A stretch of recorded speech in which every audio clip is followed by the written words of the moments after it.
یہاں بیٹھی ہوئی ہے. مبشر مجید ڈوگر میرا نام ہے. میں خالد باٹ صاحب کے ساتھ بیٹھا ہوں. پاکستان کسان لیبر پارٹی کو ریپرزینٹ کر رہا ہوں. That is a federal political party recently enlisted in 2023.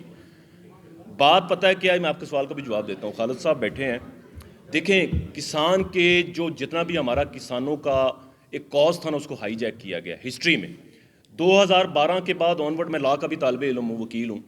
2012 کے بعد جنہوں نے کسان اتحاد کی بنیاد رکھی, انہوں نے کسانوں کے بھلے کے لیے بنیاد رکھی تھی. لیکن کچھ ویسٹڈ انٹرسٹ لوگ آئے جنہوں نے کسانوں کے کاز کو مس یوٹیلائز کیا اور اپنے پرسنل جو ویسٹڈ انٹرسٹ ہوتے ہیں, فکسڈ انٹرسٹ کو اٹین کرنے کے لیے یوز کیا. خالد کھوکھر صاحب جو ہیں, انہوں نے, ان کا نام مجھے کیونکہ بزرگ ہیں, بڑے ہیں, میں ایلیگیشنز نہیں لگاتا, لیکن جتنا بھی کسان کارڈ یوز ہوا وہ مس یوٹیلائزیشن ہوئی. خالد باٹ صاحب آ گئے. خالد باٹ صاحب کو پچھلے 3-4 سالوں سے میں دیکھ رہا ہوں. ہم نے آج, یقین کریں, آپ کے سوال کی طرف بھی میں آتا ہوں, آج انہوں نے ہمیں کل میسج دیا کہ ہم نے ملتان میں اکٹھے ہونا ہے. میں قصور سے ہم دو لوگ قصور میں, ایک شدید فوگ ہے موٹر وے کے اوپر, ہم لوگ آئے ہیں.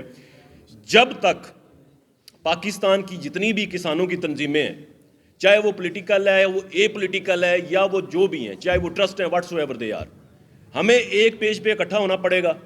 جب تک ہم ایک پیج پہ اکٹھا نہیں ہوتے, کسان کی ویلفیئر ہمارا ایجنڈا ہونا پڑے گا. ہمیں کسی پیسٹی سائڈ سے, ہمیں کسی سیڈ ڈیلر سے بھی, کسی سے کوئی فائدہ نہیں لینا, اپنے ذاتی گینز کو آگے لے کے نہیں جانا.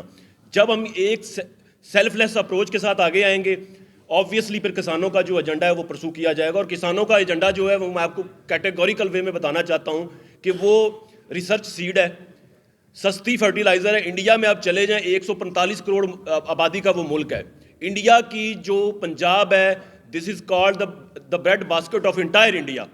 پورے انڈیا کو وہ سپلائی کرتی ہے فوڈ, انڈیا کی جو انڈین پنجاب ہے. تو پاکستان کا چھوٹا ملک ہے. پاکستان دنیا میں رقبے کے لحاظ سے 35 نمبر پہ ملک ہے, آبادی کے لحاظ سے 5ویں نمبر پہ. ہمارے کسانوں میں یہ پوٹینشیل موجود ہے, ہمارے پاس یہ ایبلٹی ہے کہ ہم اس ملک کو سونے کی چڑیا بنا سکتے ہیں. گورنمنٹ ایک دفعہ ہوش کے ناخن لے اور کسانوں کی آواز سنیں. 2024 میں گندم کا جو سپورٹس پرائس نہ فکس کر کے جتنا economic exploitation government of Punjab نے کیا ہے, یہ یقین کریں یہ ہسٹری لکھی جائے گی کہ 2024 کا جو سال ہے وہ پاکستان کے کسانوں کے لیے ایک سیاہ سال ہے.